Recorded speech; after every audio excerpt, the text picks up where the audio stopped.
Good morning. Can you hear me? Am I on? Okay. Good morning, everyone. And greetings from the Presbyterian Peace Fellowship. And thank you, each one of you, for stepping up to end gun violence. Since 1944, my group has been an independent, nationwide community of Presbyterians pushing on our church to work for alternatives to violence and war.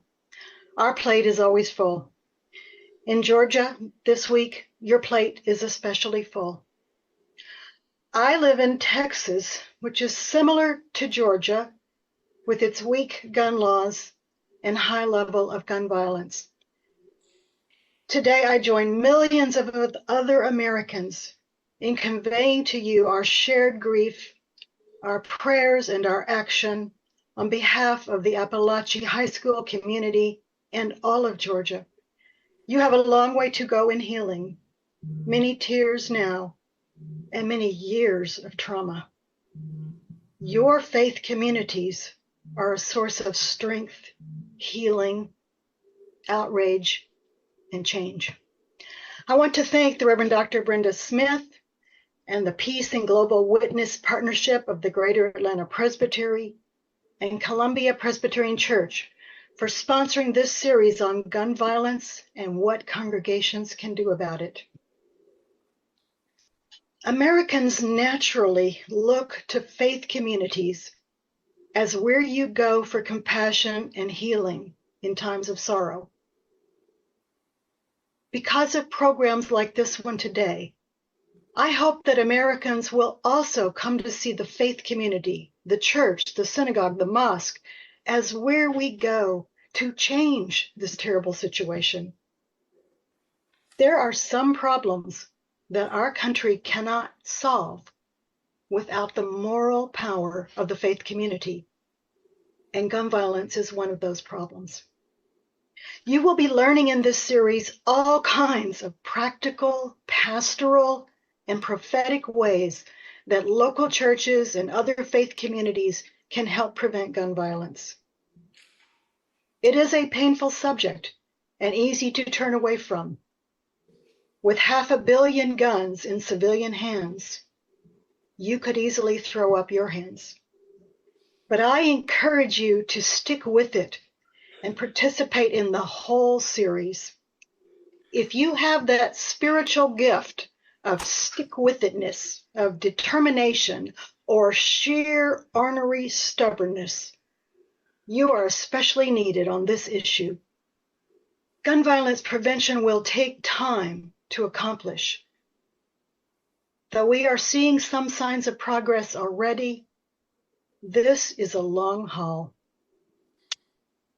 In the Presbyterian family, we have set aside 10 years, 2022 to 2032, as the decade to end gun violence. The goal is for every single congregation, large, medium, small, to find some way to participate in the work of preventing gun violence. I hope that other denominations will make similar commitments. By being part of this educational series and sticking with it, you can discern how your congregation is called to help. Maybe your mission will be to protect children from gun violence and to work to get a secure gun storage law for Georgia for all homes with children. Maybe you will focus on preventing the majority of gun violence, which is suicide, particularly among veterans. Maybe you will engage the youth of your community with alternatives to violence. Maybe you will be so tired of the violence that you will learn how to use a chop saw to dismantle unwanted guns so that responsible gun owners do not have to return them to the gun market or risk them being stolen. That's called Guns to Gardens, safely dismantling unwanted guns and finding a blacksmith to turn them into garden tools. The Presbyterian Peace Fellowship has a fall series on Guns to Gardens training that starts soon, where you can learn how to do this kind of ministry. in your congregation or maybe with a coalition of congregations. And later on, I'll put a link for that in the chat. But whatever path you take, you are not here today by accident. You are here because each of you have heard God's voice calling to you. Killing is wrong. Making killing easy and likely is also wrong. I think of the story in the Gospel of Luke about the persistent widow who keeps asking a judge for justice again and again. We always think of the judge as God and the value of persistent prayer, like the thoughts and prayers that many elected officials are encouraging you to offer this week. But maybe sometimes God is the widow, persistently calling to us again and again. Life is precious. Gun violence is not my way. Wake up. Find your path. Take action. Take action. So love and healing to Georgia from the Presbyterian Peace Fellowship and faithful people from all around this nation. Hope and courage to each of you. Stick with it. And thank you very much.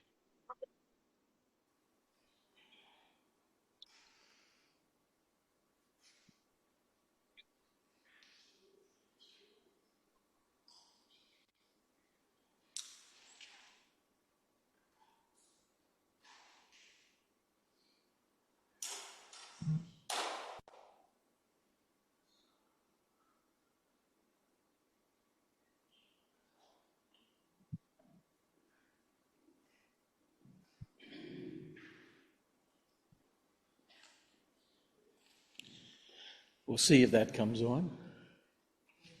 Okay, 1 second.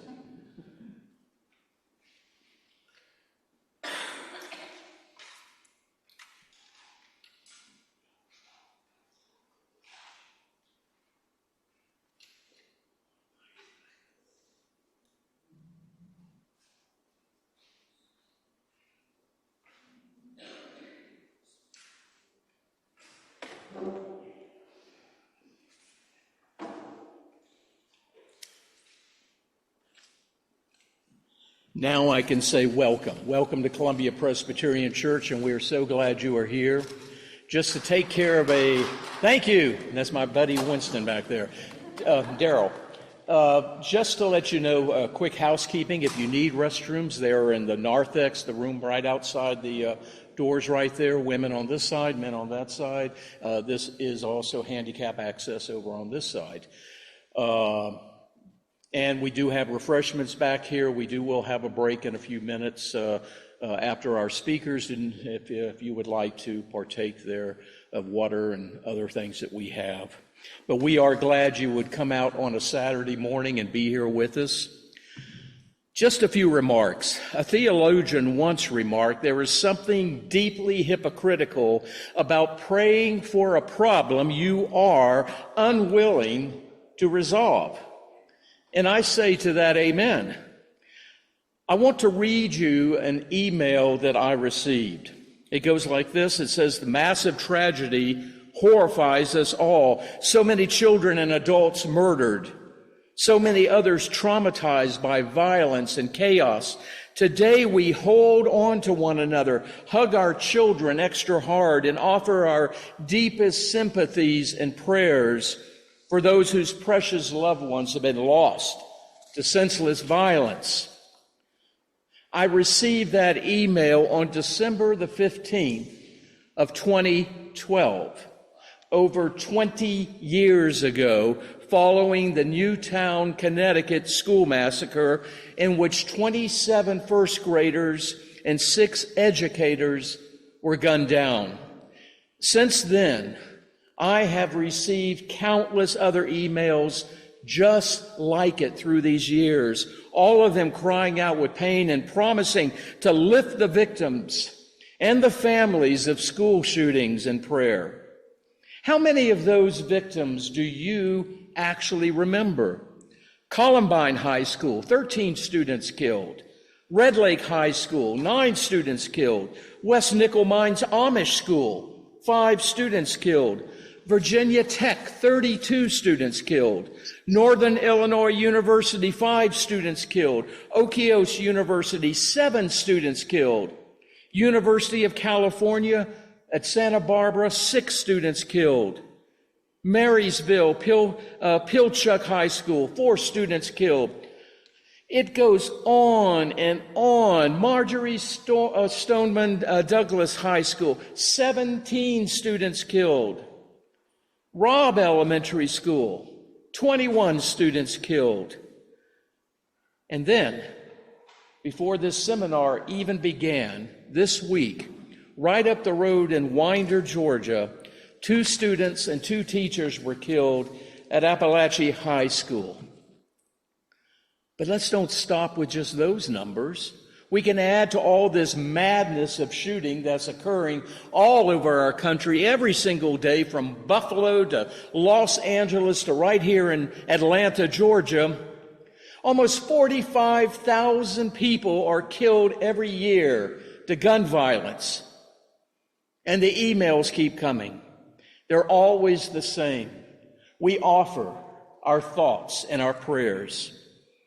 And so we gather once again to offer our thoughts and prayers to the victims and their families and the friends of this recent shooting right up the road in Winder. Once again, we gather here in a church to grieve and to remember, to express our anger and our frustration. And that's when I begin to realize that I seem to say those words so often: you'll be in my thoughts and you'll be in my prayers. But what does that really mean when I only offer my thoughts and my prayers? Don't get me wrong. There are times when all we can do is offer our thoughts and prayers. If someone is sick, we do offer thoughts and prayers. Someone traveling out in the world, we offer thoughts and prayers for a safe journey. But then sometimes thoughts and prayers are not enough. Because if we're praying to God to change something in this world, if we're praying those words on earth as it is in heaven, if we're praying for a just and righteous world because some of God's children are being abused, oppressed, and murdered, then we better expect that God is going to answer us. But trust me, when God answers us, we better be listening, and we better be ready to act. Because I know in my heart that God is calling us to do so much more than just thinking and praying about the endless cycles of violence and death in this country. I know without a doubt it's way past time for all of us to stand together and listen to God calling us to get off our butts and get busy working to create the beloved community of Christ here on earth as it is in heaven. And I know that here and now, each one of us is going to have to answer one question. What are you going to do about it? I think God is waiting on our answer. Let us pray. Creator of all, take our thoughts and prayers, all of them, and mold them this day into one bold vision in which each of us will commit to do something to end the violent plague of gun violence in this land. May we live out your words on earth as it is in heaven. Amen.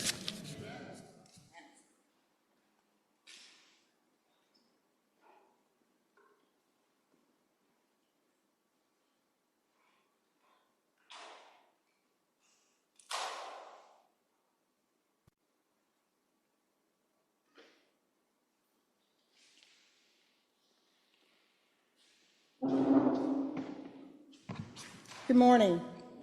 Welcome to our speakers and all those who've gathered here today. I come with a heavy heart. This is the second time in my career where there have been mass shootings. First time 20 years ago in Sandy Hook, I lived about 10 miles away in Fairfield, Connecticut, and now in Winder, where this occurred 3.5 miles where I currently live now. I have been at Winder, we have been in grief and sorrow since this occurred. 4 souls were gone in less than 5 minutes. 9 souls are wounded and expected to recover. And the city and the school is just, we've been closed down since Thursday. The question that that's on my heart as I look around and at all of you gathered is that, do you really know that God has sent you here today? God sent you here today to begin to talk about and have a real conversation, listening to each other about this whole issue of guns and violence in our country. We just simply cannot live this way. We can't live this way anywhere, but certainly not in areas like this. We cannot have our children afraid to go to school. I go back to that school system on Tuesday the 10th, and part of our time will be trying to convince parents and children that it is safe to go to an elementary school 3.5 miles from where Apalachee High tragedy occurred, that they feel that they can sit and be with one another. It was not a stranger who came in. It was a fellow student who came in. And so they're looking around at each other now and saying, are you safe? What do you have in your backpack? How are you? So we're having to talk with them and pray with them. And above all, I'm saying, listen to them. Listen to their fears, their concerns, as well as listen to each other, the teachers and the like who are there. The church is called to change this narrative and to stand up about it. Thoughts and prayers, yes. But Micah's text tells us to do justice.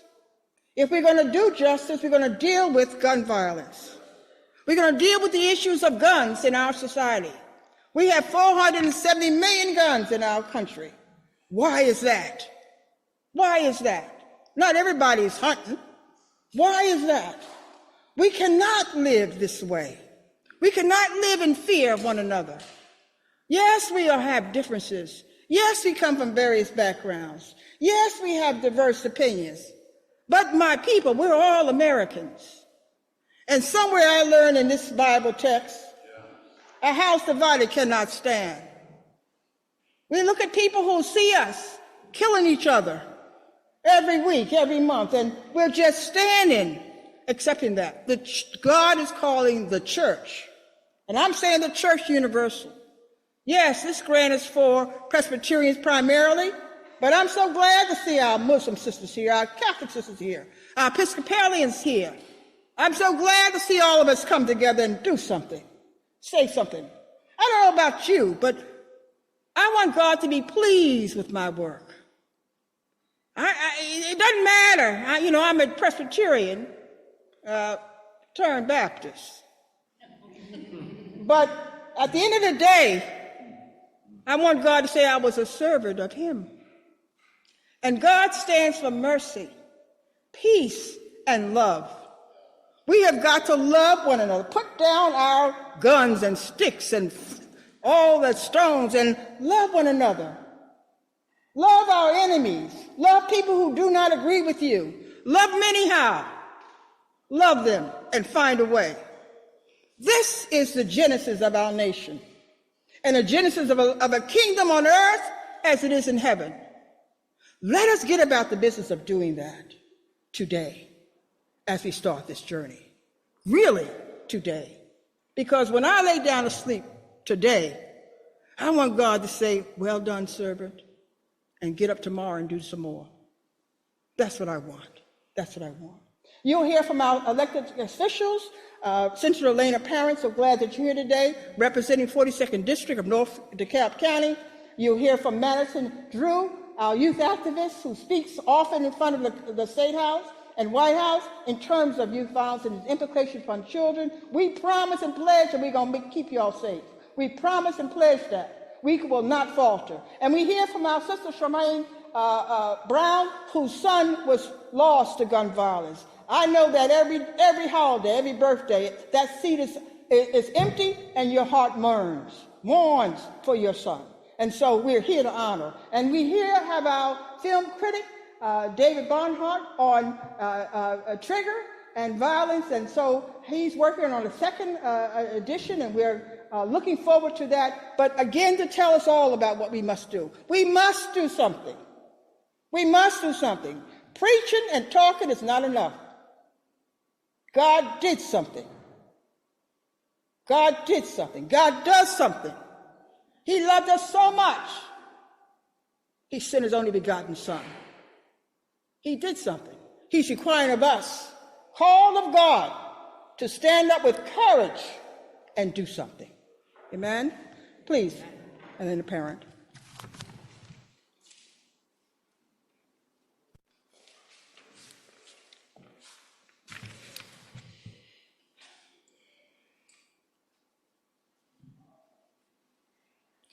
Thank you both so much for these very powerful opening words.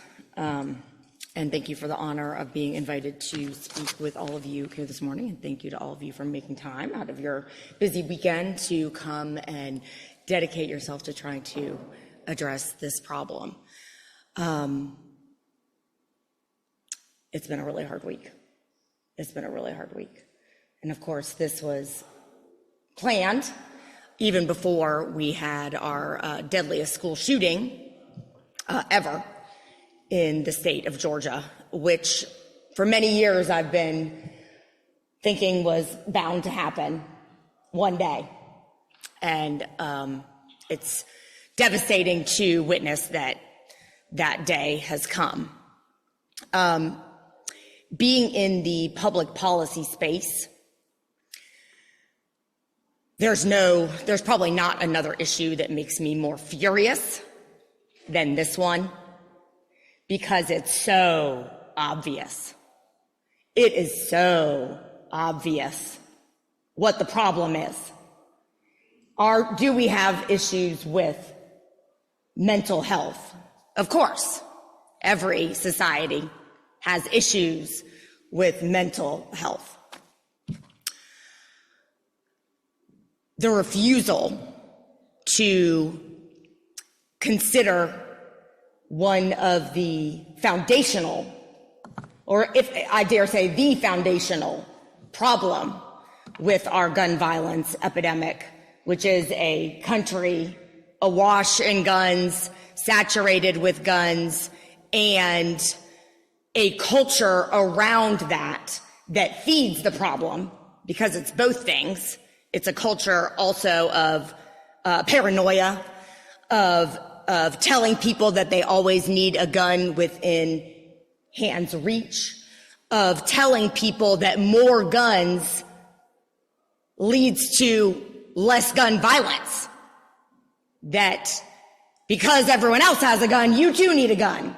Well, it has what I consider to be predictable consequences, and to see that routinely, that obvious fact, routinely denied over and over by my colleagues, by my Republican colleagues, it must be said,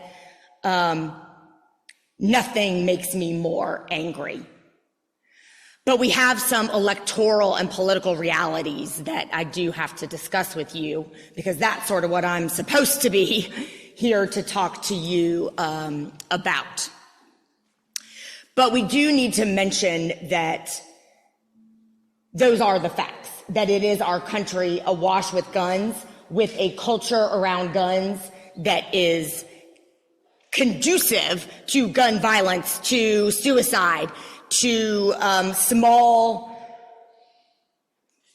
run-ins on the road or at a bowling alley or at the bar, or domestic violence, that all those things are far more deadly in the United States because of the easy availability of guns, because guns are sitting around people's houses, because guns are easy for children to find. They know where they are. They can figure out how to use them. Even if they're two, they find a gun, they're curious. What does this do? and then it's over for them or for a neighbor that may be over at the house playing, right? I mean, these are all things that lead to the huge numbers we have of gun violence deaths here in Georgia. But one thing that still just infuriates me so much, when I first got elected to the Georgia House of Representatives, and I was sworn in January 2011, and I came into the chamber for the first time, and at the desk that was going to be next to my desk, there was a button like this big just sitting there.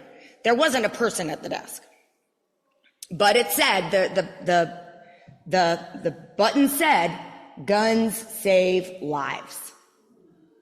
And that ideology is still driving many, many people in our society.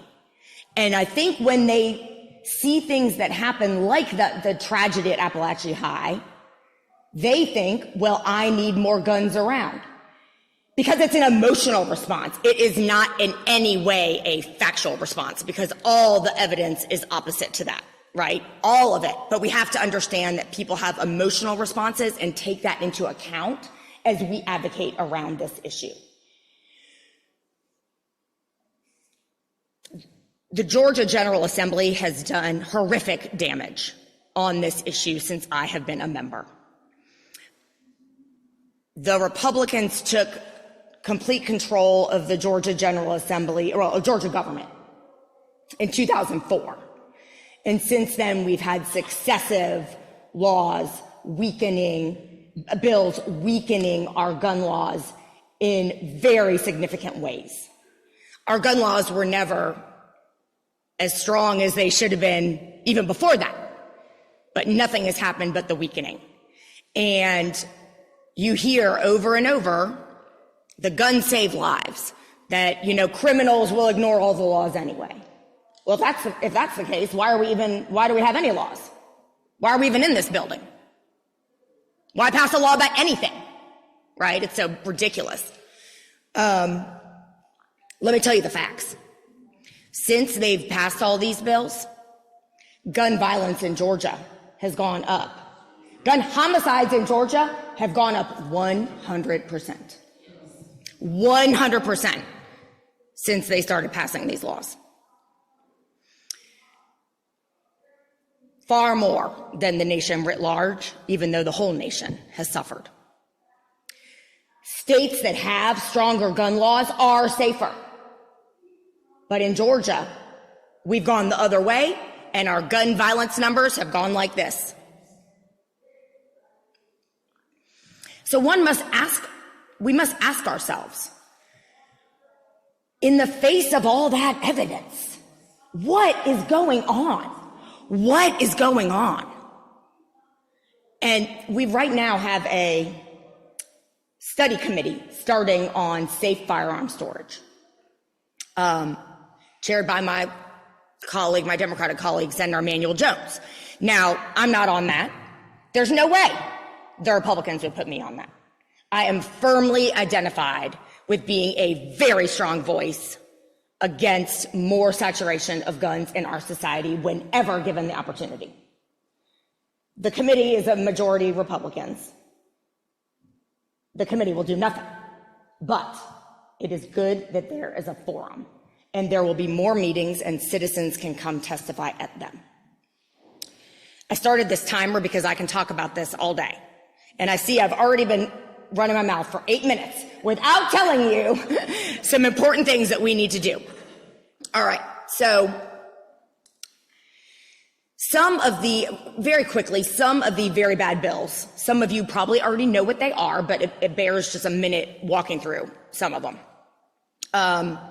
Permitless carry was the most recent extremely bad bill. We call it criminal carry because there were about 6,000 people every year whose concealed carry licenses were getting denied because they were barred, right? But, oh well, let's just get rid of that law. Campus carry. Guns in parks, guns at the airport. Do you know that this father who has been arrested actually broke no laws. They may be able to get a conviction. And I, for one, have to confess that I'm glad to see something happen.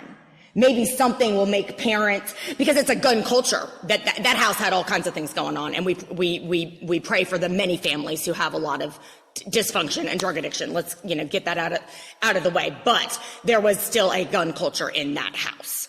That father had fostered a gun culture, and a dangerous one, right? It's dangerous. The same thing with Adam Lanza's mother, Sandy Hook. She had a lot of guns, and her son got one of them and killed her first before he killed all of the children at the elementary school. So we do need a change in how guns just aren't viewed by enough of a segment of our society as the dangerous weapon that they are, and they are not treated accordingly. And so anything that can help change that, I support. On the other hand, did you know that it is not illegal in Georgia to give your child an AR-15? It's not illegal. It is not illegal. It is not illegal to not lock your guns up and just leave them laying around. So we have had, Democrats have like maybe 20 some odd bills pending right now. Well, actually, they all died now because we're at the end of a 2-year cycle and we have to refile all of them when the legislature begins its new session in January. But I mean, things that you just wouldn't believe, like the 2 things that I just told you about that should clearly be illegal, right?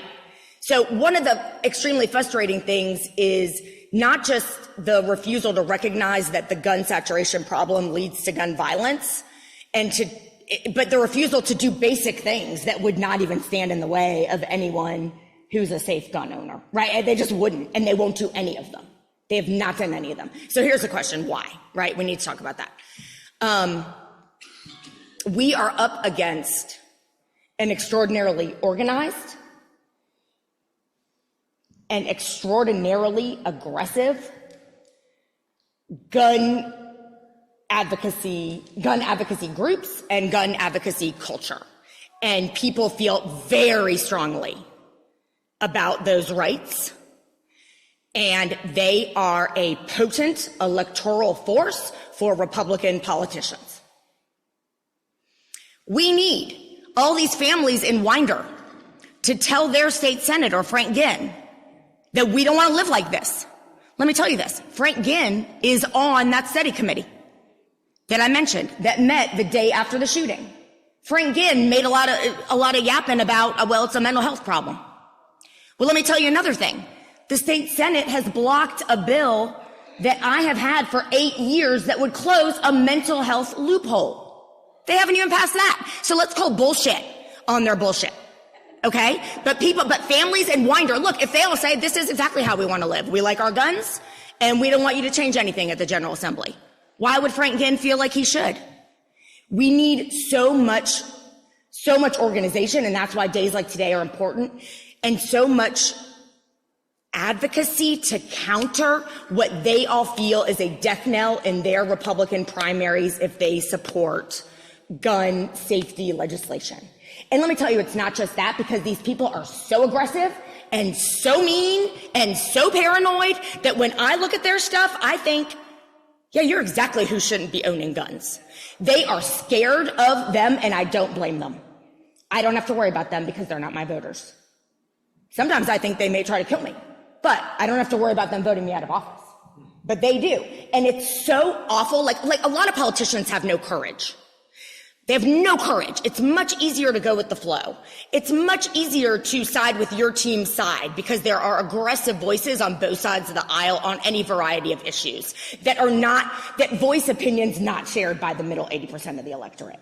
And our system is unfortunately right now in a polarized time, very captive to that. And it's a problem in other issues, and it's a problem on both sides of the aisle. We probably need some electoral reforms. Partisan primaries are not helping us solve problems. But that's what we got right this minute, so we're going to talk within it. We have to build this movement, and we have had, as you already mentioned, a lot of success. Moms Demand Action did not start until after Sandy Hook. Republicans, at least in the suburbs, populous areas, know that they are on the wrong side of this issue and they are scared. In the Georgia General Assembly, there have been very modest and very overdue movements toward passing some gun safety incentives. Why is that? Because they know, especially in the Georgia House of Representatives, that their majority is at risk, and they know that they are on the wrong side of public opinion on this issue. And that the more the incidents happen, the more people get involved in fighting gun violence and advocating at their elected bodies, and the more people raise this issue up in their list of things that they vote on. So that's a pressure point that we can start to exploit. So the state Senate that I serve in has been the worst actor on guns in recent years. That is because we are farther from Democrats being able to take control than in the House of Representatives. So the House is of particular interest. What we have a number of, as I already mentioned, tons of gun safety legislation. One of the bills that has gotten some interest and that I do want everyone to consider advocating around is for safe storage, right? So I first filed a safe storage bill in the state Senate maybe 6 years ago or so. My colleague, Michelle Au, who was in the Senate with me but now is in the House, has made this a signature issue for herself as well. And she has managed to make some movement within the state House of Representatives. They did have a hearing on her bill. The Republicans were attacked and told that they would be voted out, blah, blah, blah, blah. But there was a hearing, which is more than can be said about anything the state Senate has done, okay? So they start getting worried over there. They're like, look, we got these suburban swing districts. Underlying all of this, by the way, in case you're wondering, is the reality that the bigger the district, the easier it is to gerrymander. So that's why the state house is closer to parity. Like we're totally gerrymandered, Senate, House, and Congress. But because the unit in the Georgia House is smaller, you have less leeway to gerrymander the minority into oblivion. Because you have to draw a district of like 57,000 people. You have less to work with. So that's why they're more at risk. We've got a bunch of competitive races this fall. I'll just throw it out there right now and then get back to what do we do in the reality of the Republican legislature. There are a ton of competitive races this fall. Volunteering for those races, donating even a little bit of money in those races, all of that is absolutely critical. But back to the sort of nonpartisan look at things. The state house is where we need to focus. Electorally, yes. All these seats are in the northern suburbs for the most part that are contestable and winnable to chip away at their majority, which in turn makes them less likely to do bad things on guns and more likely to do good things on guns. I'm so worked up about all this that I didn't even finish the second half of my prior thought, which is that they would not advance the safe storage legislation, but they did advance out of the state house, a bill that would provide for a $300 tax credit that could be used for either buying a gun safe, something like that, or, and this, it was important, training classes. All good. Baby step, right? A baby step, a recognition that these things are good societally. Gun training, gun safes. Again, this chips away at the culture that has been embraced by my Republican colleagues and foisted on us by gun nuts, which is that all of it is bad because more guns save lives, right? Now, that bill died in the state Senate, but it was progress. It was the first. Is it meaningful? Meaningful only in that it shows a change, right? I mean, the $300, it's not as much about that as it is about it demonstrates tacit approval by a Republican-led body that training is important and safe storage is important. And they're telling society that, right? So we need to keep working on that. When you look around the nation, three policies in particular are helpful at curbing gun violence: safe storage laws, universal background checks, and extreme risk protection orders or red flag laws. We have none of the above, right? The closest policy that we are getting any movement on does surround the safe storage. And maybe we can use that through the fall and when the legislature gets back into session to say, look at this situation. You are charging a man with, second degree manslaughter, second degree murder, all of that. But it wasn't illegal for him to give an AR-15 to his son. It wasn't illegal for him to, even if he didn't give it to him, have it laying around anywhere in the house. So you're telling me through these charges, are you telling me that that should be legal? And if so, then why is he charged with all these crimes, right? Maybe we can move them using this example of what happened in Winder on the safe storage legislation, on at least the tax credit legislation. One of the things in our way, it will be the primary for governor and lieutenant governor on the Republican side as we move into the 2026 cycle. My chamber has a lot of people fancying themselves as the next governor or lieutenant governor of Georgia. They will be extremely loath to alienate the insane gun people by passing any gun safety legislation. But the approach can be that, again, the Republicans are on the wrong side of public opinion on this, and they do know it.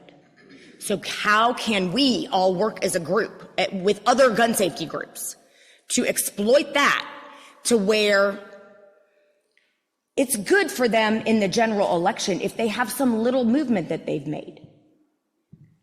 We see how Kemp, for example, and Raffensperger, for example, were able to win big margins in the last election. Why is that? It is because they stood up to Trump. So therefore, a segment of the middle of the electorate found them palatable. They weren't really worried about what they did on absolutely everything. But they said, look, this is the type of Republican I want because they're not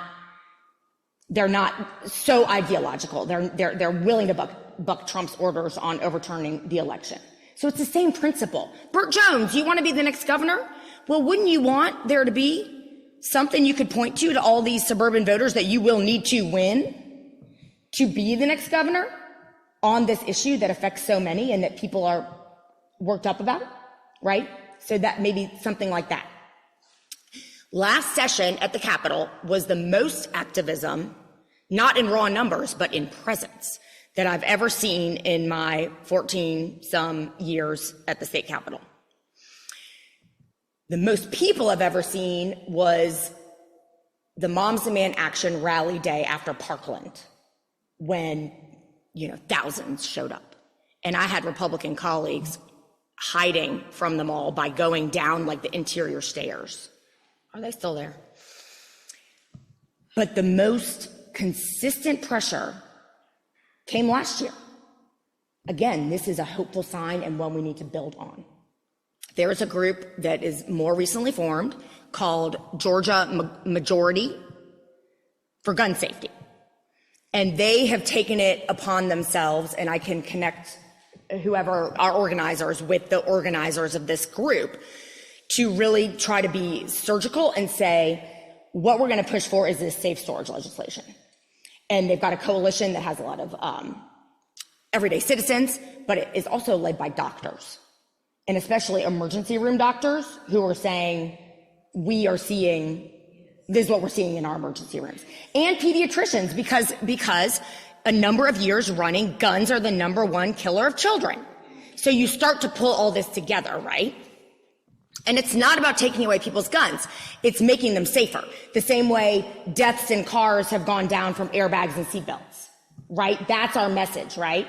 I don't want that to be our message. I have to bite my tongue because I want our message to be having 400 million guns is dangerous. No one needs an AR-15, and I'm coming to get all of them.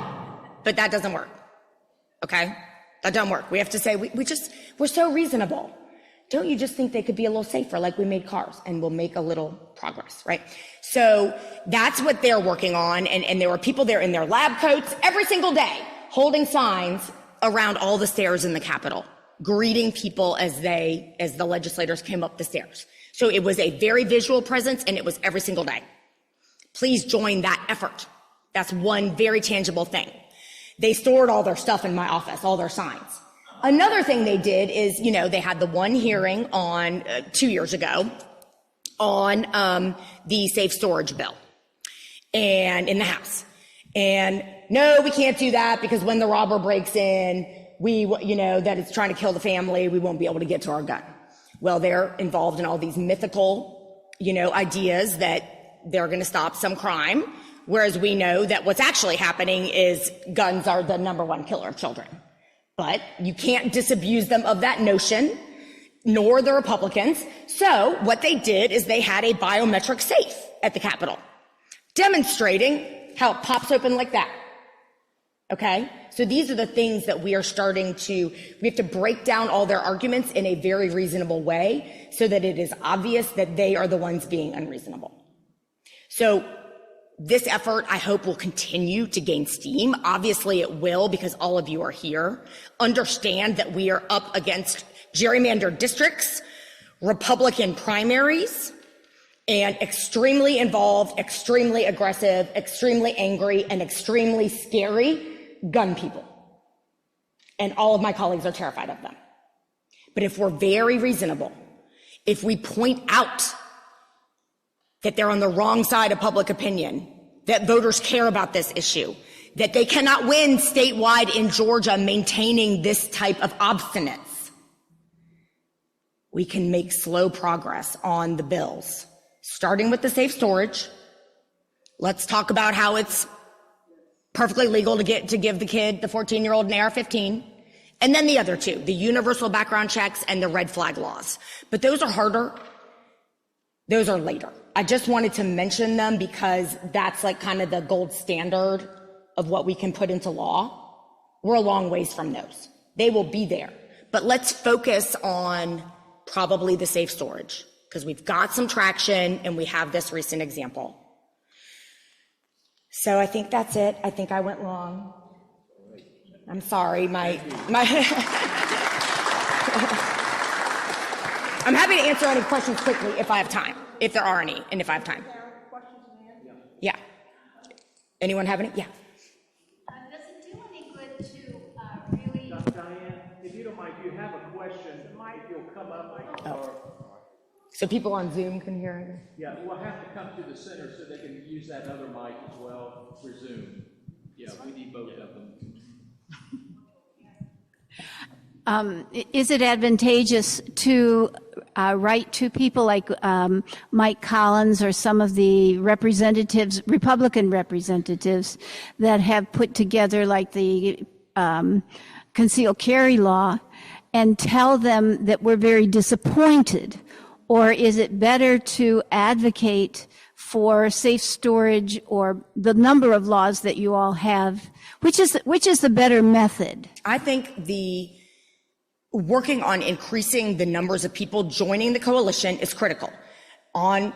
Here we have someone who lives in the area, right? Helping collect other like-minded people who may be afraid to come out and reveal themselves as someone angry about the gun laws in Georgia, because that is a more rural area. It is not an area that's, where it's known for gun safety activism. Let's put it that way. So that would be important. Writing to Mike Collins is not going to do anything. Listen, anything one does is good. So I don't want to say that it's bad, but it's certainly not the best use of your time. Helping collect people into the movement, devoting, say, okay, one day a week or whatever, every month, I will join the advocates at the state capitol during the session and be present and carry the message and talk to them. And, that's impactful. Congress is even, look, they can't do anything in Congress. They did something good under Biden with the majority, right? I would focus on Georgia right now, because here's another thing. We are a major exporter of crime guns because our laws are so lax that we're constantly exporting guns used in crimes in New York City and New Jersey and Chicago and everywhere else. Because it's called the Iron Pipeline. And if you didn't know it, look it up. So, my colleagues, well, look at Chicago. I'm like, that's because of us. That's because it's a lot easier for criminals to come to South Carolina and Georgia and bring guns up the East Coast than it is for them to get guns in their home states. So we're fueling the violence problem all over the country. So if we could get to where our laws are a little better, it will have an outsized impact on the rest of the country even. And look, we're becoming a battleground state. Georgia is changing. There's a lot of opportunity right here in Georgia. I'd focus on Georgia. I wouldn't mess around with Mike Collins for sure, because he's a big idiot.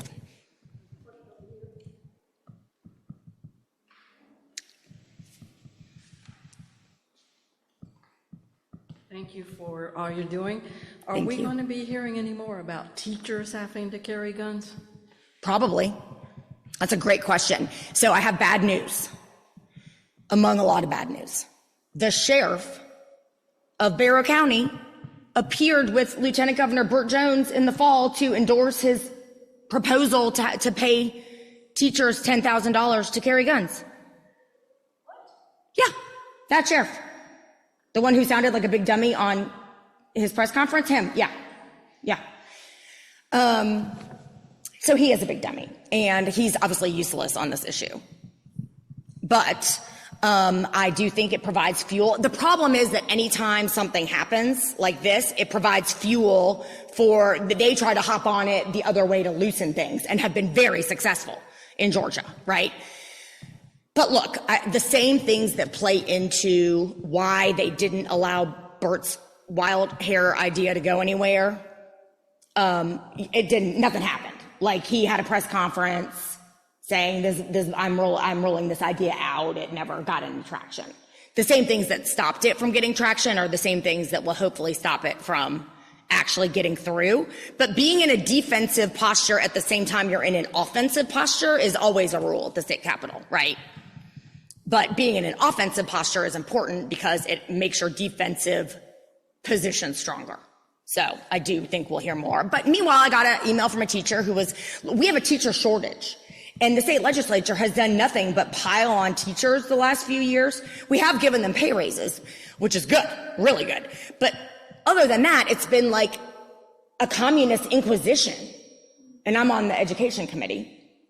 A communist inquisition on what they're doing, and are they mentioning something that might make someone feel guilty about slavery, and just on, and book bans, and we're now going to pull yank out of the American Library Association because someone in the Perry, Georgia librarian had a book about like a gay child. I mean, it's just, that's all. I mean, so much time on bills like that, and they feel under attack, and their jobs are already really, really hard, partially because of us, fraying societal bonds.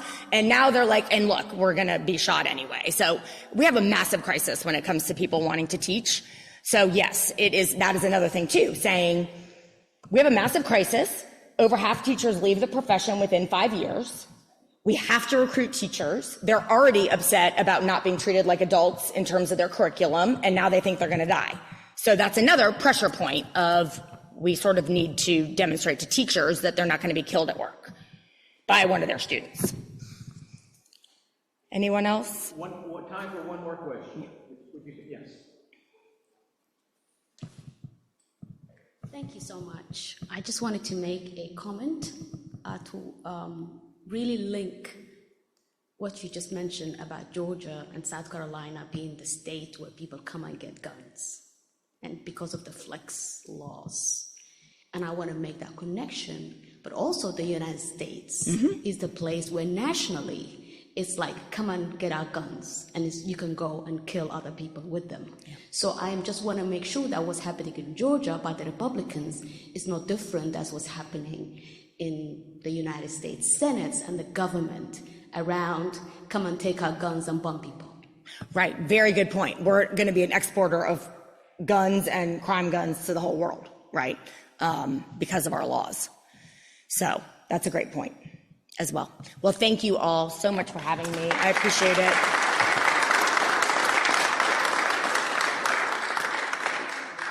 Let me just very quickly give you the website of the group I mentioned that has put together the presence at the Capitol. I mean, Moms and Me in Action, of course, is great. They're, you know, and they all work together.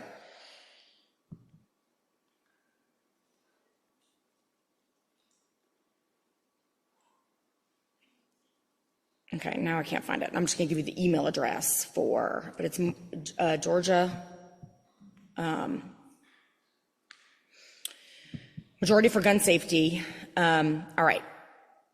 Heather dot HALLETT at Hallett, HALLETT, Capital with an A, CAPATAL.com. That is, she's the organizer of this group and has devoted so much time. Elena, if you'll send that Sure. to have Paige maybe send that to me, and I'll send it out to everybody. Thank you. All right. And I know they'll have at least a Facebook group or website. So thank you all so much for having me.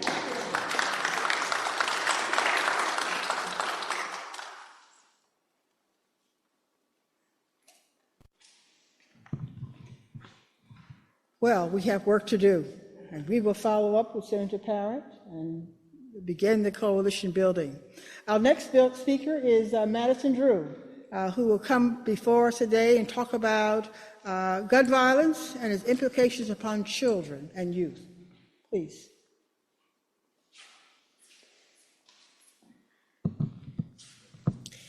I first just wanted to say thank you, Dr. Smith, for letting me speak. I think sometimes, I think sometimes young voices aren't really heard as much as they should be, and I really appreciate you letting me share my voice. So thank you very much.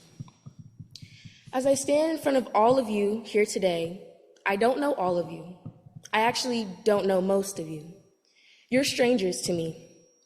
But even as strangers to me, I care about each and every one of your lives. The stories and memories that you all have are each unique to you. The same care I have for your lives, I have for my schoolmates' lives. I say schoolmates because not all of them are my friends. Most people at my school, I don't even know. But they matter to me because life is so precious. It's a gift gently placed in a box, wrapped with our own unique wrapping paper and topped with a colorful bow. It's a gift that we're meant to enjoy and experience. But not everyone enjoys that gift. They damage it and ruin it. And once they damage theirs, now they have to damage other people's. They take others' gifts, tear them up, take off the wrapping paper, and discard the bow like it's nothing. And it doesn't stop there, because in someone's mind, that's not enough.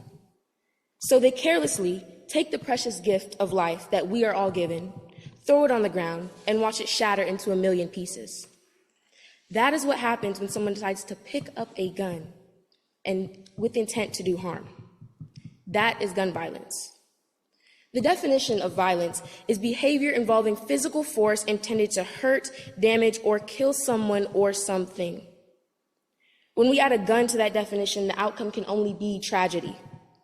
But we know that word pretty well, don't we? Tragedy. Because it happens all the time. Every time you turn on the news, you can find another tragedy caused by a gun. And most times you don't have to look for it because the news is broadcasting it live. That exact situation happened for the shooting at Apalachee High School on Wednesday. I was sitting at lunch with my friends, scrolling on TikTok, and I saw a broadcast of a shooting going on 45 minutes from the school that I attend on TikTok. Our society has come to the point where I can watch a tragedy unfold from right here. I can watch someone run for their life, and yet I can't do anything about it. April 20th, 1999, March 21st, 2005, April 16th, 2007, February 14th, 2008, December 14th, 2012, October 1st, 2015, February 14th, 2018, May 24th, 2022, March 27th, 2023, September 4th, 2024. Those are the dates of 10 school shootings that have taken place, and I only listed 10. 10 out of how many? 416 since 1999. School is supposed to be my safe space. Instead, it's my danger zone. Another place I have to worry about losing my life to a gun. My grandpa used to say, a gun doesn't have a heart or eyes, just a target. I'm a target, you're a target, we are all targets every day. Not just in schools, at work, at church, at the grocery store, in my home. Nobody is safe. Everyone involved with a gun is in danger. When someone decides to pick up a gun, everybody in the situation is in danger. The person behind the gun is in danger as well. The victims lose their safety, maybe their sanity, and in the worst case, their lives. And as for the gunmen, they lose their freedom because they no longer deserve it. But there was a point in time in their life where they did deserve their freedom. They deserve freedom, safety, security, and happiness. And maybe they just didn't get it. Angry children turn into violent adults. Our young lives set us up for who we are in the future, whether that's good or bad. Colt Gray, the gunman in the shooting at Apalachee High School, had an abusive mother that was using meth. Devin Kelly, the gunman in the shooting at the First Baptist Church in Texas, was bullied as a child, suicidal, and had multiple mental disorders that were never treated. 90% of mass shooting suspects come from homes of either abuse, addiction, or mental instability. I say this all not to justify the actions of murderers, but to explain them. Trauma is an explanation, not an excuse. All of the people who did these terrible tragedies were once children who had a terrible outlook on life. With so much misery in their own lives, they couldn't help but to cause misery in other people's lives. This goes back to talking about someone taking someone else's gift. It's really unlikely that someone who enjoys their own beautiful gift is going to purposely damage someone else's. It's the people whose gifts are already fragile, damaged, and lost that want to ruin others. We as a collective have to stop letting fragile, damaged lives ruin others. We owe it to our future to do better in the present. Gun reform in Georgia is taken with a grain of salt. In April 2022, Governor Brian Kemp signed Senate Bill 319 into law. The law allows anyone to carry a concealed handgun in public without first obtaining a license. And to this day, that law still stands. After over 500 shootings in Georgia since then, have we learned nothing? Since the year I was born, gun homicide has increased 101%. I was born in 2008. I'm 16 years old. If the increase in 16 years is 101%, imagine the increase in 30. I don't want to know and I don't plan to find out. Change needs to happen now. Thoughts and prayers aren't enough. You can take action. We can stop this. Petitions, articles, emails, and most importantly, educate yourself. Stay up to date with what's happening, even if it doesn't matter, even if it doesn't apply to you. Don't be blind to the heartbreak of others just because it's not your own. Today, it's them. Tomorrow, it could be us. Apalachee High School is 45 minutes away from my high school. The violence is getting closer and closer to home. Soon, it will be at the doorstep. Are we going to let them in this house? For some of us, it's simply too late. My aunt's nephew, Tyree Strong, was 28 years old 3 months ago. He will now forever stay 28 after being gunned down and shot 5 times in broad daylight. A normal Saturday suddenly turned into a devastating day of death that will not be forgotten. A life senselessly lost before the age of 30. Tyree leaves behind a 1-year-old baby girl. Families are dying. What else will it take for someone to stand up and say, I've had enough, and then actually go do something about it? How many more have to die? We are standing in a glass house built on top of the bodies of innocent victims of gun violence. We expect change to fall in our laps, but it's been standing in front of our face for years, and we just refuse to see it. Wake up. Take off the rose-colored glasses and realize that this is crazy and abnormal and definitely not a fact of life. A fact of life is that we all have a voice, and a change in all of our lives would be to use that voice. We are all capable of doing something about this. Whereas I'm one voice, we can all be a united voice together. For the future, and many, many years to come, I don't want to have to deal with this. I'm a 16-year-old high school student, and every day when I walk into school now, I have to look at my surroundings just to be safe. I have code words with my mom that in case something ever happens, I can text her and let her know. We had a moment of silence for Apalachee High School the next day coming back to school. Usually, moments of silence that we do in school are just a silly joke, and kids don't take it serious. They're usually on their phones, they're usually talking or doing something else while the teacher is typing. The Thursday that we took the moment of silence for Apalachee High School, you could hear a pin drop. Because students understand that it's getting closer and closer to them. I am understanding that it's getting closer and closer to me. Am I next? Are we next? We don't know. We don't know what tomorrow has. And that's why we need to do something today. Thank you.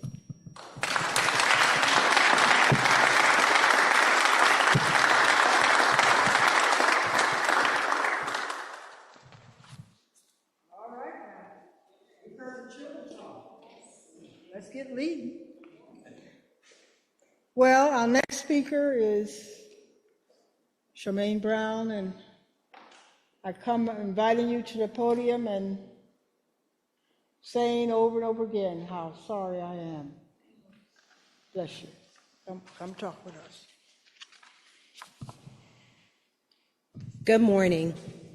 I am Charmaine Brown, a mother, a survivor, and a volunteer for Moms Demand Action, and I am also the founder and the executive director of Jared's Heart of Success. Thank you for allowing me to share my story with you on today. It is a story that no parent should ever have to tell, but it is one that had shaped my life and my purpose in ways I never expected. On July the 11th, 2015, my only son, Jared, life was tragically cut short by a stray bullet. He was just 2 weeks shy of his 24th birthday, full of life, with dreams and a future ahead of him. He wasn't involved in the conflict that caused his death. He was simply caught in the crossfire, a victim of someone else's decision to resolve a conflict with a gun. Jared was kind. He never met a stranger. He was giving and always willing to help anyone that he met. He had a heart for people and a contagious smile that would light up a room. Jared loved playing basketball and spending time with his sisters and friends. He had big dreams, and he would often say to me, "Mom, I'm going to take care of you always." Those words still echo in my heart. At the time, my husband and I were in South Carolina taking care of my father. When we returned home that Sunday, everything seemed normal. We had no idea the world as we knew it had already been shattered. 2 days later, as my husband was headed to Home Depot, he found a note on the front door. It asked him to call a number, and when he called, the person on the other end asked, "Do you know Jared Brown?" And my husband replied, Yes, he's our son. That's when we learn of the unthinkable. The person on the phone told him Jared was at the medical examiner's office. He had been brought in over the weekend, deceased on arrival. I cannot describe the shock, the pain, and the devastation of that moment. Losing Jared so suddenly, so senselessly, has forever altered our lives. There is no way to prepare for that kind of loss, and the grief never truly goes away. But in the aftermath, I felt a call to action, to do everything in my power to prevent other families from experiencing the same heartache. Gun violence doesn't have to take lives. It shatters families, breaks hearts, and leaves behind a wound in the community that takes years, if ever, to heal. But gun violence is preventable. By coming together, we can work toward safer communities, advocating for common sense gun laws, fostering dialogue, and supporting efforts to reduce this epidemic. As people of faith, we have a responsibility to protect life, to care for one another, and to act with compassion and justice. This work of preventing gun violence is deeply aligned with those values. I share my story today not to invoke empathy, but to inspire action. We all have a role to play in preventing violence and preventing tragedies like the one that took Jared from us. I hope that through organizing, educating, and advocating, we can create a safer future for our children and our communities. In closing, I ask that you join us at Moms Demand Action by texting the word JOIN to 64433. Together, we can honor the lives that have been taken to this senseless tragedy, and so that no other families would have to endure the pain of losing a loved one to gun violence. Thank you for listening, and thank you for your commitment to this cause.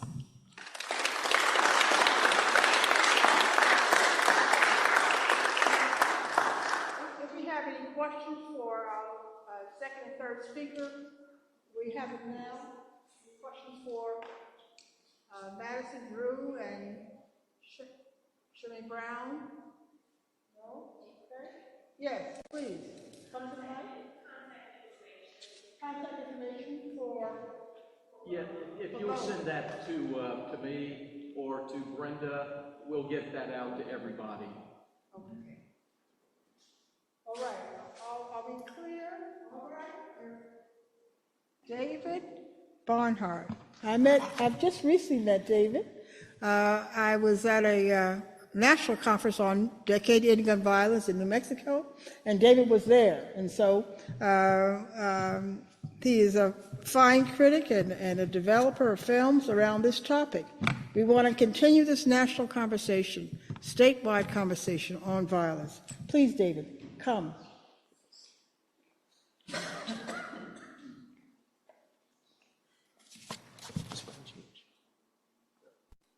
Didn't know if this is somebody's phone here. It's an honor to be here with you today. I'm humbled to be here today.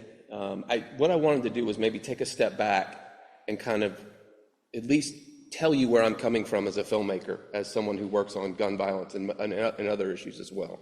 I went to seminary, so for me this is ministry. And what I studied was story, and how story is as much a part of our lives as eating and drinking and sleeping, right? It's fundamental. It's how we live. It's how we share, how we are invited into spaces. And so when I approach film and story, I approach it in that way. And what I look at, I see this as sacred ground. We are invited into spaces like today, hearing these stories, we are invited into these spaces and we are standing on sacred ground. And so I'm reminded of that in every film we've worked on. We've worked on films about immigration detention, where they're profiting off of detaining families. We worked for 5 years in Flint, Michigan, after the lead crisis, where everyone knows what happened there, where this community was poisoned, literally poisoned. And so I'm always reminded that when we're invited into these spaces, we're in sacred ground. And so that's how we approach all of this. And one of the things, the way that we approach film and story is we don't come with an agenda. We're not journalists looking for quotes. We're not looking for sound bites. We go to listen. And so one of the things that I do love about this work and this ministry is we have no idea where it's going. We don't come with an agenda. We come to listen. We have community partners that invite people to the table who are working on this issue every day, who are living this issue every day. And so we let those voices guide the film. And it frustrates supporters and funders because they're like, hey, what's this going to be about? And I'm like, I have no idea. We're going to listen and we're going to let these voices guide the film. I don't know. I will tell you once we get into it. And so there's this co-creation of these films with community leaders, with community groups all over the country. After Flint, we screened Flint in cities where they were dealing with water issues. Baltimore, here in Atlanta with coal ash. I mean, you name a city, they got water issues. And we invited our Flint partners to come and present the film. And so it's this gathering around story, right? And our Flint partners presented their story, presented their film. We amplified those voices and invited people that are working locally to come as well, who are working on those issues. So when people watch it and are moved and are angry, it's like, well, what can I do? Well, this group over here is doing advocacy around coal ash in your water. This group over here is doing community development. And so it's this gathering around story and mobilizing people. I don't see these films as films, they're resources. They're resources for organizing and for getting people together. And what you see is this widening circle of community as more and more people get involved. And the thing I love most about it is I can see a conversation in a living room in Flint, Michigan, with a mother who's dealing with lead poisoning, go from that conversation in a living room to a conversation with community screenings in, Louisville, Kentucky, and Atlanta, Georgia. And then we distribute it out on Amazon and on cable, and it goes out to 15 million people. And so you see these stories and these voices amplified over time, and connecting more people and engaging more people. So much so that we've had people circle back with us and say, I saw the film. We're having this issue in our community. Can you come and meet with us? We have a new film now that started in that way. They saw the film on Amazon and reached out to us and said, would the church be willing to come and stand with us and listen to us? And so we started another project through that. And so there's these widening circles of community. And like I said earlier, like story, our whole lives are based on story. Our faiths are oral traditions. And so it's really an essential part of who we are. And so that's how I look at film. I guess I wanted to explain that first. Like, that's what documentary is to me. And so in 2010, we were invited by communities that were dealing with gun violence to go and listen and be in spaces where there was loss, and immediately what I learned was that no one was talking about the traumatic footprint of gun violence. No one was talking about the moms, the teachers in the schools, the chaplains in the hospitals that are seeing it every day, the police officers who are seeing it every day and taking it home, the families who are devastated. This whole traumatic explosion from one shooting. One shooting affects hundreds of people. And so with our first film, what we did in listening and learning from that, we're like, we need to capture these voices that can show the ripple effect of gun violence, which is the name of the film, Trigger the Ripple Effect of Gun Violence. And we interviewed chaplains, teachers, ER surgeons, community leaders, families, extended family, all this traumatic footprint that happens from shootings, and tried to capture that. And one of the things they kept saying over and over was that, is there a feedback? Sorry, yeah, okay. And one of the things that we, no, I'm okay. One of the things that we learned, and when we listened, was that gun violence is a public health crisis. It's a public health epidemic. And what that means is, anytime you talk about public health, it's like, how do you prevent this, right? Public health is about prevention.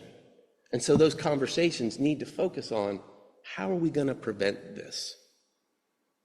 And so the film our first film, tries to frame gun violence as a public health issue.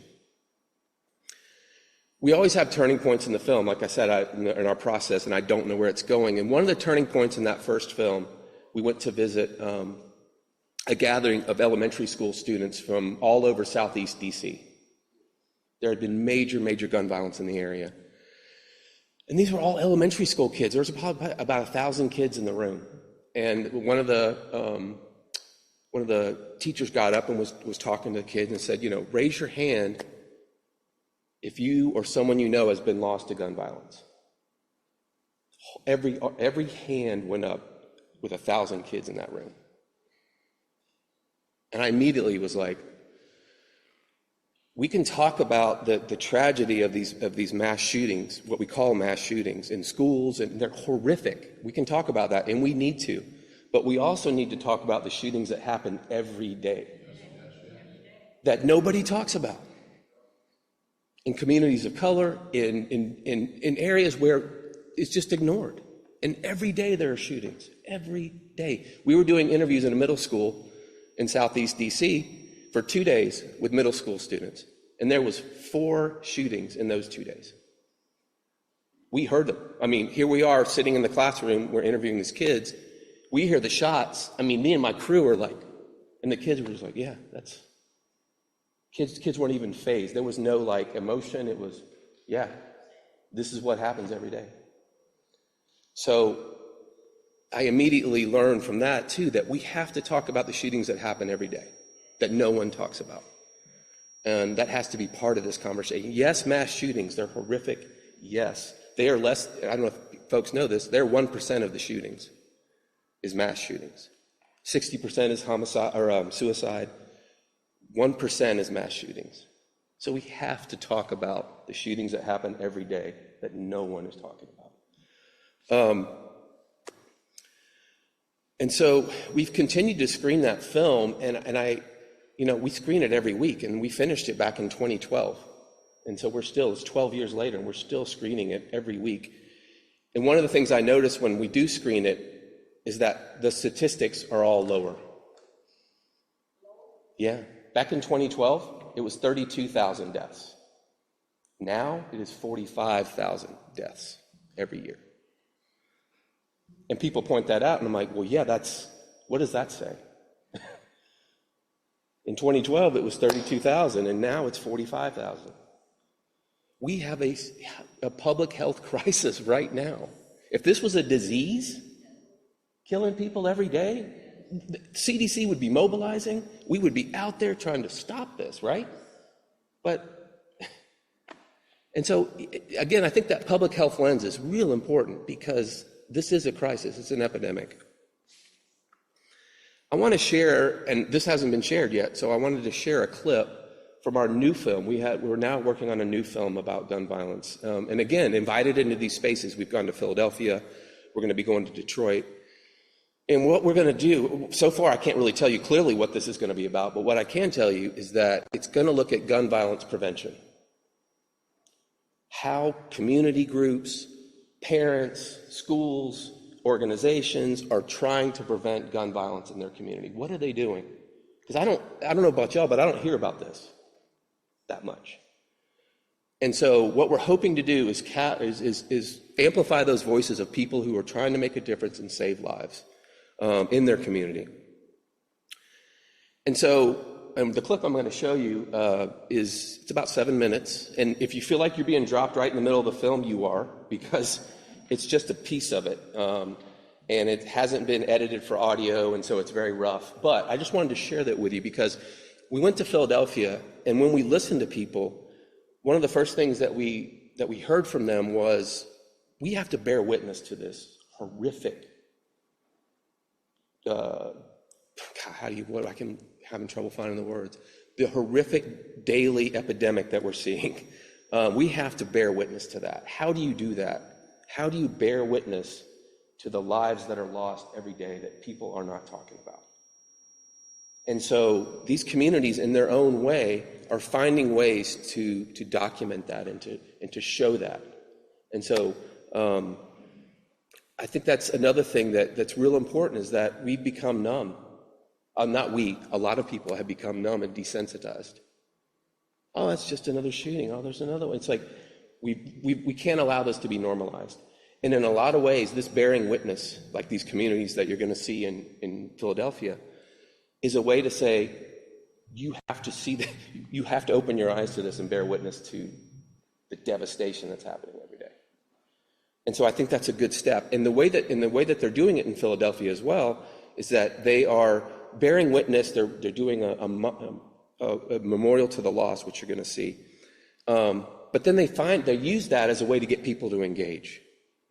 When people walk through the memorial and they see it, they immediately are there with them with tables for advocacy, for community intervention, for community development, for all these ways, multifaceted ways that we have to address these issues around gun violence. So it's not just a way to bear witness to it and to be sad and go home. It's not that. It's a way to bear witness to it, but then to be moved to action. And they've been using these memorials as a way to do that in their community because a lot of people aren't aware of all the deaths that are happening. People have become numb to it. So, I think that's all I want to say. I wanted to just kind of share that and also say that, like, we all have a place. I've heard that over and over today, and that's so true. We all have a place in this. Dr. Gregory Ellison over at Emory University talks about how when we gather around story and we gather to amplify voices in stories, it's a living ecosystem. I love that. What does that mean, a living ecosystem? And what he says is there's purpose that is here that lies dormant in the room. We all have purpose here, but it's dormant. But when we gather around story, bring your own experiences into this space and look for that place where I can connect. And he talks about how that lies dormant in a room and how we can find that through story. We can find that through sharing our amplifying voices and hearing these stories. And that's really powerful to me because that's what I see screenings as. And when people gather to watch a film, to me it's a sacred space where we're gathering to find purpose to find our purpose in that movement, to find our place. So, I encourage you all to continue to try to find that place. Continue to engage and to find that, because we need everybody.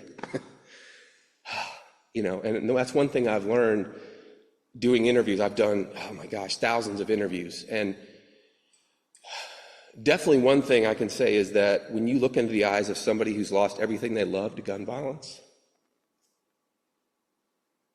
you're never the same. And we need everybody to be moved in that way. To know that every day when there's a shooting, there's a mom, there's a sister, there's a teacher, there's all of these people who are mourning and devastated by this. And then you think about the saturated trauma that goes out, and people won't send their kids to school. I have friends that didn't send their kids to school the last couple of days because the kids were so devastated by this. They didn't want to go. We interviewed a traumatologist, and he said, you have to understand that when people are saturated with trauma, which we are, our society, our community is saturated with trauma.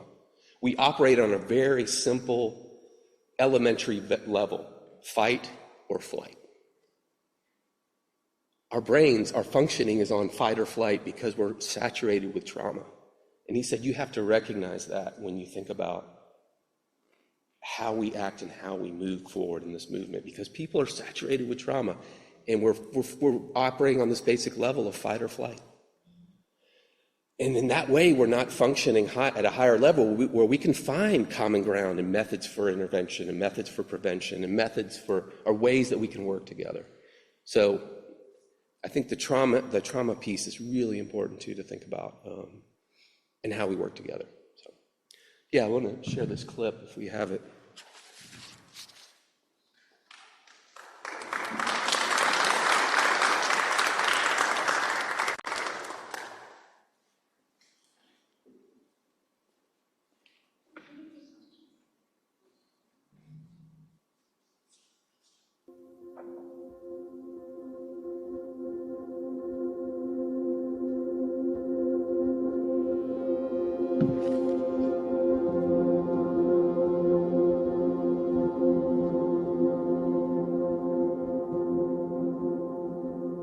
I was on my way to a therapy session and I see these different colored t-shirts.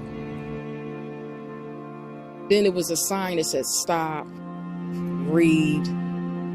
And then it said, those who were lost to gun violence due to illegal guns.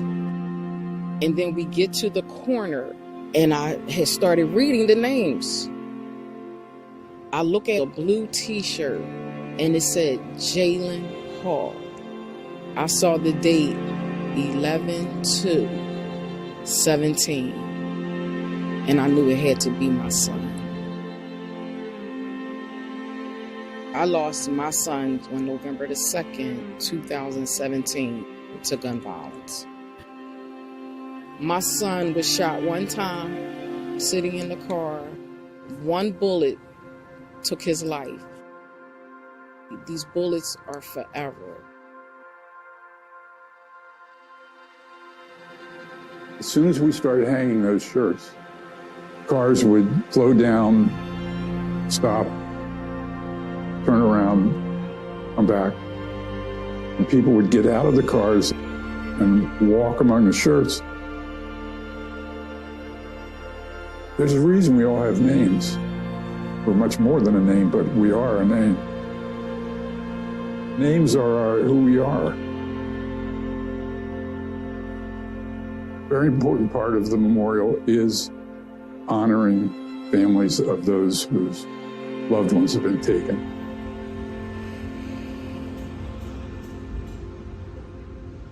I think there are a lot of people who put up the memorial to the lost who don't know what it means to have somebody taken by gun violence. So it brings folks like that a little closer to that because they're standing with these shirts. It also connects people who have not experienced gun violence with people who have lived it. Go ahead. Standing amid the shirts, you can think of the souls that are sort of there who have died in horrific and violent ways as being a part of that process.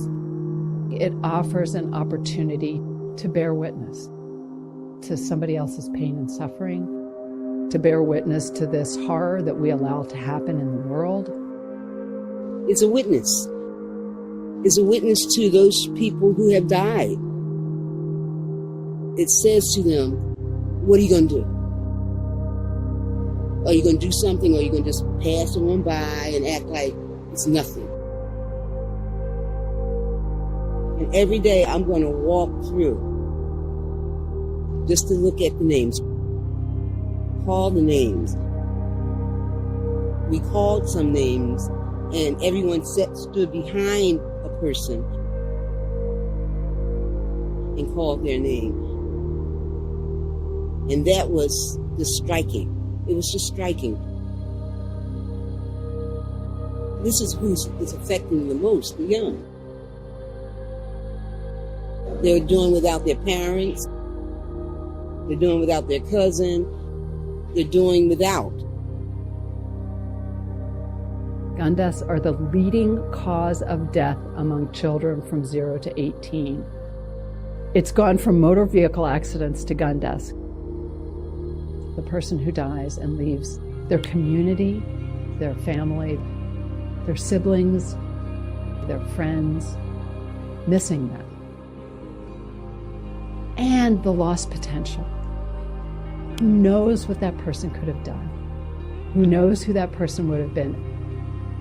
And we'll never know that. When I lost my son, I wasn't the only one hurting. His sister, his father, all of my family, his friends. This affects whole families. It affects communities. How can you not want to help or become a part of the advocacy?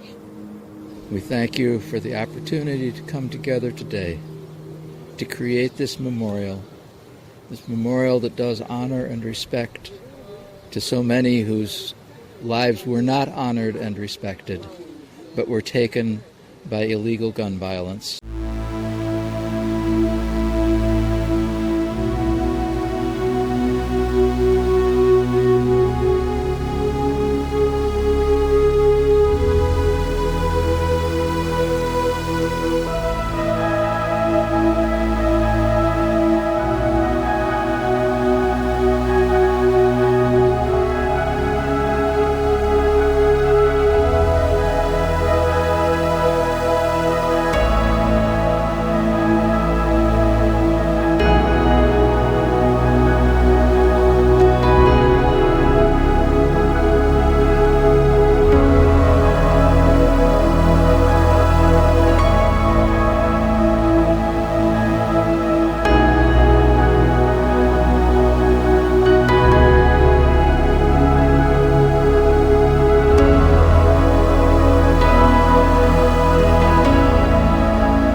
We have to stand up and speak out and do something.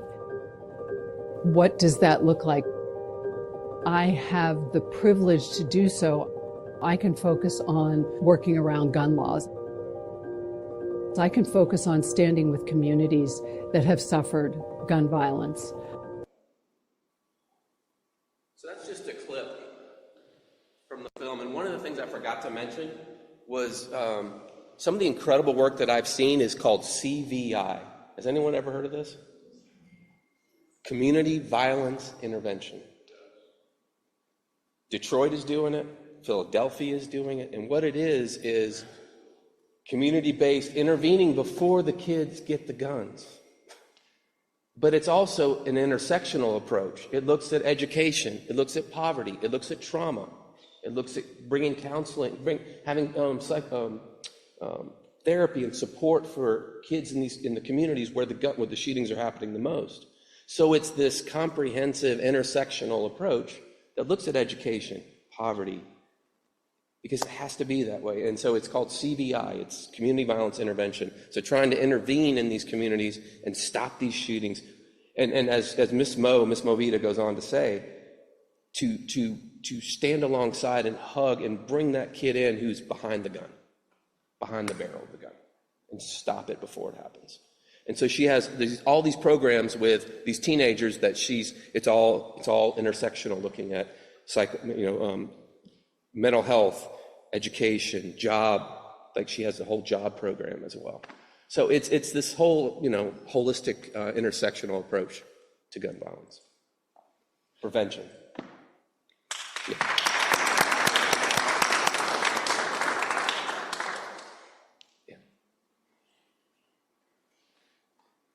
Thank you. Yeah, I'm a physician and a pediatrician. And about 20 years ago, I remember when the CDC, which was starting to call for gun violence as a public health crisis, was told to stop tracking. Mm-hmm. And I realized how partisan, and we saw it in the pandemic. They were told all kind of stuff, and it went haywire. Do we think CDC's in our backyard, right here in Atlanta? Do we think that they are back on board tracking and helping this crisis? My understanding is that in terms of research around gun violence, because the NRA and the gun industry has been real powerful in stopping that from happening for decades. But my understanding is there is more research happening now than ever. Garen Wintermute, Dr. Garen Wintermute, if you want to Google him, he has a Center for Gun Violence Prevention in California. I can't remember. I can't remember the university. It's not UCLA, but anyway, he's in California. Dr. Garen Wintermute. They have all these statistics of research that they've done on gun violence, because for decades the NRA and the gun industry and Congress would not allow it, which is insane when you think about what an epidemic this has become. So, yeah.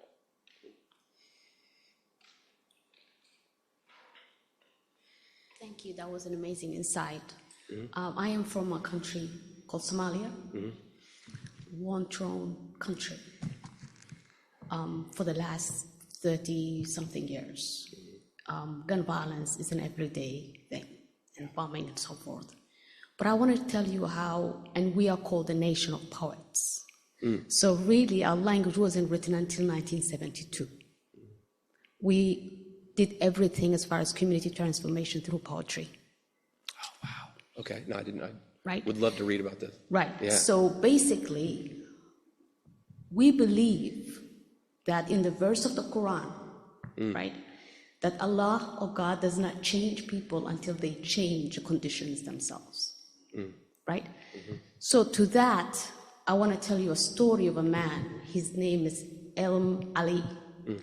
In the 1990s, when the Civil War happened, and of course, the young people will be going to recruited as soldiers, he came up with a slogan, pick up the pen and drop the gun.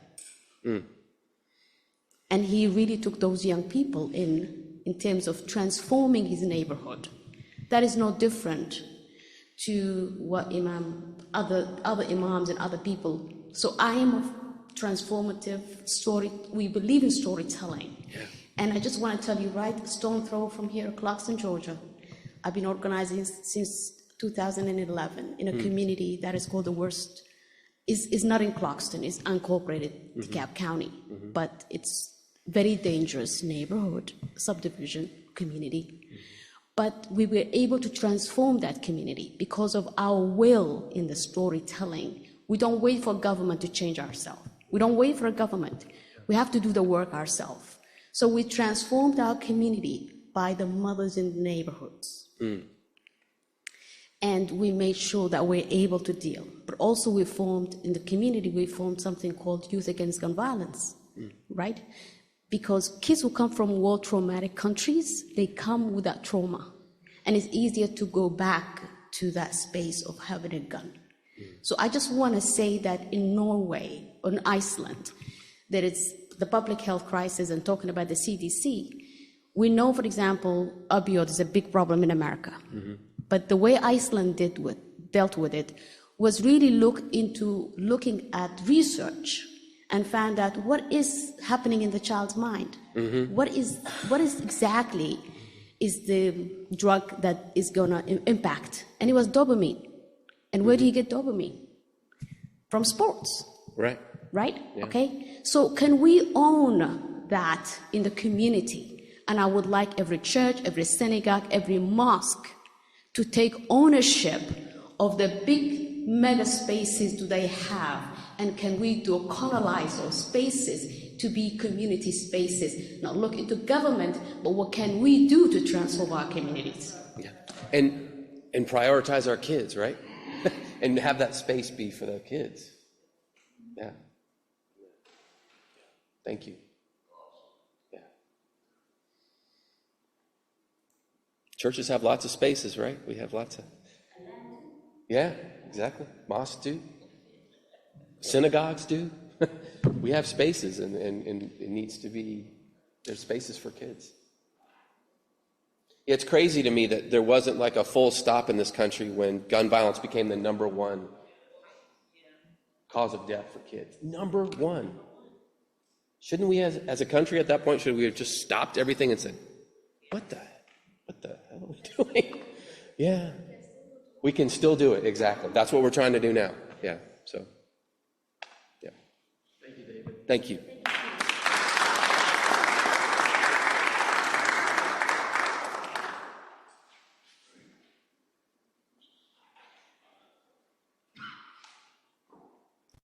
At this point, we had planned to take a break, but because we've so engaged and so involved, if you will just allow us to move forward without a break and have prayer, I'm anxious for you for us to leave relatively on time, because we got 4 more sessions of this, and so I don't want you to feel over to drag this out.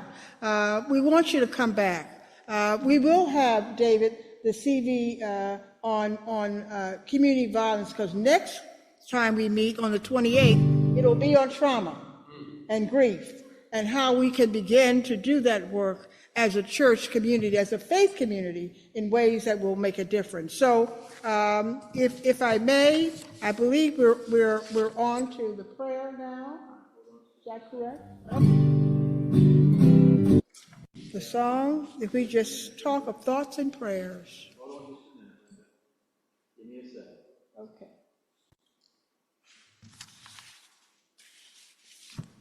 We're going to first start with remembering. Let's do this first.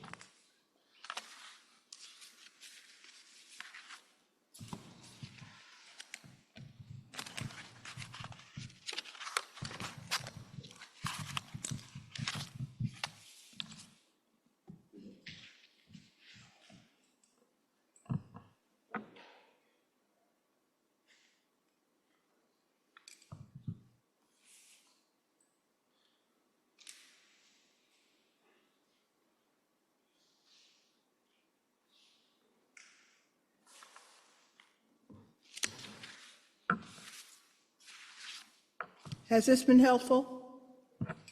Has this been helpful? A good start to our conversation? Good.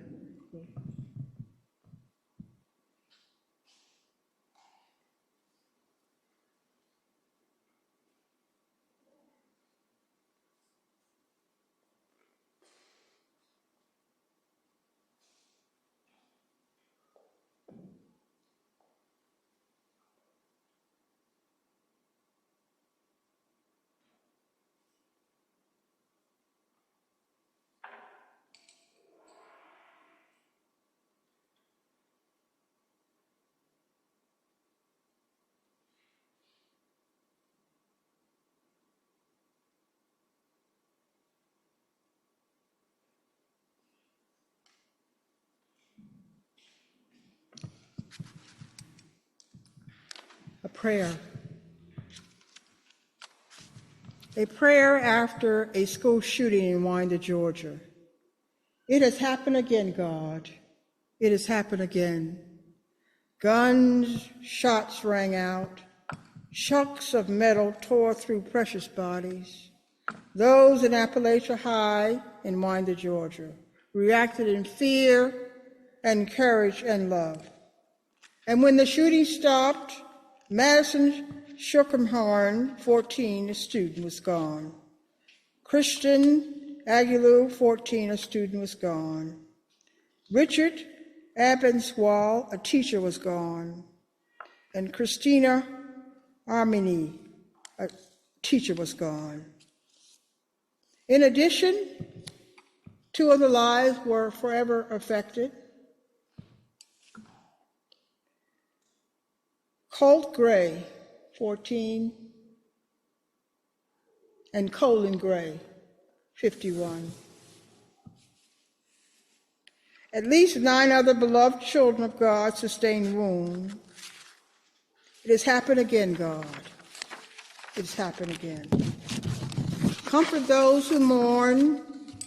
Hold the wounded in your healing care. Support families and friends and community. Support first responders. It has happened again, God. It has happened again. How long will we type those words?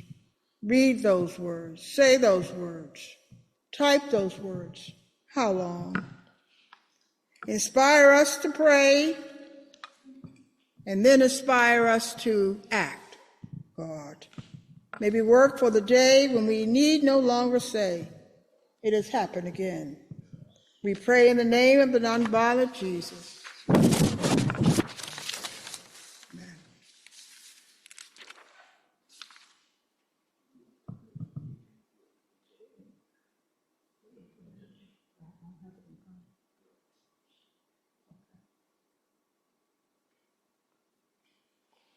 Let us remember our fellow students who have fallen into people with malcontent in their hearts, and guns in their hands. We stand up against violence. Let us remember the teachers, school administrators, and the others who have died trying to keep us safe. We will stand up against violence. Let us remember the innocent people who die every day from needless gun violence. We will stand up against gun violence. Let our students go to school without fear of nonviolence or lockdown drills that don't solve anything. We will stand up against gun violence. Let us take a stand and get guns out of the hands of people who could abuse them. We will stand up against gun violence. Let us take real action and stand behind our thoughts and prayers instead of speaking empty words. Let this be a call to all people in the community to work for a new era of gun laws. We will stand up against gun violence. Written by Faith, grade 9, Luke, grade 11, Natalie, grade 12, and Sam, grade 7.